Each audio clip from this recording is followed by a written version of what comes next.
lanjut. Nah, selamat tinggal Kota Solo, Syekh Keput.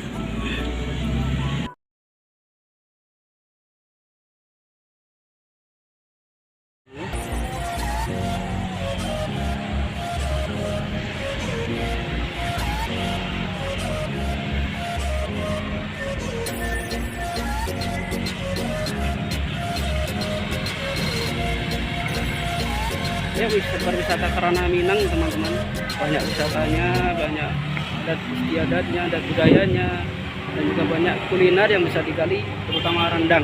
Nah, wisata Kerana Minang biar Sumber Jaya, Kerana Minang tambah maju